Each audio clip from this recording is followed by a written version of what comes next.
हाँ जी, सत श्री अकाल जी सारे वीरां नूं। मैं उम्मीद करदा कि नवां साल तुहाडी जिंदगी दे विच खुशियां दे खेड़े लैके आवे। अज दी जो वीडियो है उसका टॉपिक ये है कि वट्टां वाली पग दा बेस किवें तैयार किया जाता है। अज तो कुछ समय पहला मैं अपने चैनल पर एक वीडियो अपलोड करी सी, वट्टां वाली पग किवें बनी जाती है। तो तुहाडे वीरां वालों काफ़ी प्यार भरा hungaरा मिले उस वीडियो पर, उसके लिए मेहरबानी सब तो पहला।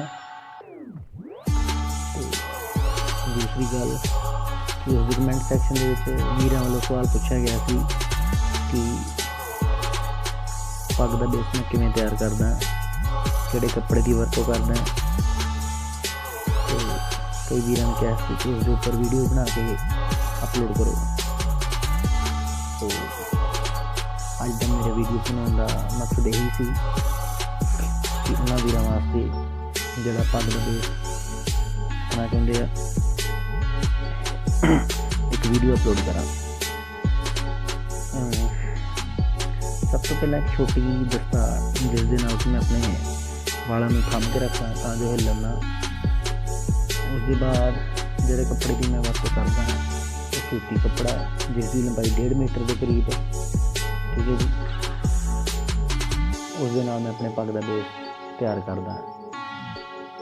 मैं उम्मीद करदा कि तुसीं भी अपने पग का बेस छोटे कपड़े के नाल तैयार करो। तो जे तुसीं अपनी पग की फलावट ज़्यादा करनी चाहते हो तो उसके लिए तुसीं पग नूं पानी ना लगाओ। कई वीर पग नूं पानी लगा के बन्नदे ना, उस दे नाल की होंदा, एक तो वट नहीं सही पैंदे पग दे विच, ते दूसरा है कि कपड़ा सुंगड़ जाता है जिस करके पग छोटी लगन लग जाती है।